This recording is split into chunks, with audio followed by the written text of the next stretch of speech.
शशि थरूर अक्सर किसी न किसी मुद्दे को लेकर पीएम मोदी की तारीफ कर देते हैं। थरूर के नक्शे कदम पर चलते हुए टीएस सिंहदेव ने भी पीएम मोदी की तारीफ कर दी। अब इन सब से कांग्रेस इतनी आहत हुई कि हैदराबाद बैठक में बाकायदा पार्टी ने इस पर चर्चा की और सबको पीएम मोदी की तारीफ नहीं करने को कहा। कांग्रेस का मानना है कि पीएम मोदी की तारीफ करने से नुकसान पार्टी का होगा, इसलिए कांग्रेस कार्य समिति की बैठक में पार्टी नेतृत्व ने नेताओं को प्रधानमंत्री नरेंद्र मोदी की तारीफ न करने की नसीहत दी, भले ही वे किसी सरकारी कार्यक्रम में मौजूद हों। बैठक में छत्तीसगढ़ के उप मुख्यमंत्री टीएस सिंहदेव के प्रधानमंत्री की तारीफ करने का मुद्दा उठा। सूत्रों का कहना है कि टीएस सिंहदेव ने अपने बयान पर खेद जताया। दरअसल एक सरकारी कार्यक्रम में प्रधानमंत्री की तारीफ करते हुए टीएस सिंहदेव ने कहा था कि उन्होंने छत्तीसगढ़ को बहुत कुछ दिया है। इतना ही नहीं, टीएस सिंहदेव ने यहां तक कह डाला कि पीएम मोदी किसी के साथ भेदभाव नहीं करते और हमने अब तक उनसे जो मांगा हमें मिला। छत्तीसगढ़ में चुनाव के मौके पर पीएम मोदी की तारीफ किए जाने से कांग्रेस में खलबली मच गई थी, जिसके बाद कार्य समिति की बैठक में इस किस्म का फैसला लिया गया। विधानसभा और आगामी लोकसभा चुनाव के लिए कांग्रेस ने चुनावी रणनीति का खाका तैयार कर लिया है।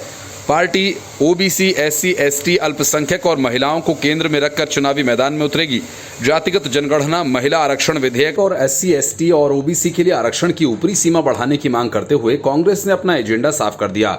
2 दिन तक चली कांग्रेस कार्य समिति की बैठक में चुनावी रणनीति पर विस्तार से चर्चा हुई। पार्टी ने साफ कर दिया कि ओबीसी राजनीति अब कांग्रेस के केंद्र में होगी। यही वजह है कि सीडब्ल्यूसी ने जातिगत जनगणना और आरक्षण की सीमा को बढ़ाने की वकालत की। ऐसा नहीं है कि कांग्रेस ने इससे पहले कभी ओबीसी का भरोसा जीतने की कोशिश की, पर साल 2006 में यूपीए सरकार के वक्त केंद्रीय शिक्षण संस्थानों में ओबीसी के लिए 27% आरक्षण और 2011 में जातिगत जनगणना कराने के फैसले के बावजूद पार्टी को इसका चुनावी लाभ नहीं मिला। पार्टी के एक नेता ने कहा, अब स्थिति बिल्कुल अलग है। कर्नाटक विधानसभा चुनाव में कोलार रैली को संबोधित करते हुए राहुल गांधी जिसकी जितनी संख्या भारी उसकी उतनी हिस्सेदारी का नारा दे चुके हैं। इसको आगे बढ़ाते हुए सीडब्ल्यूसी ने आरक्षण की सीमा बढ़ाने की मांग की है। पार्टी का मानना है कि साल 2024 के लोकसभा चुनाव में ओबीसी अहम भूमिका निभाएंगे। पिछले कई चुनाव में ओबीसी भाजपा को वोट करता रहा है, इसलिए कांग्रेस और गठबंधन ओबीसी मतदाताओं का भरोसा जीतने में जुटा है। 5 राज्यों के विधानसभा चुनाव में भी ओबीसी की भूमिका अहम है। यही वजह है कि कांग्रेस जातिगत जनगणना का और आरक्षण की सीमा बढ़ाने को लेकर सरकार पर दबाव बढ़ा रही है।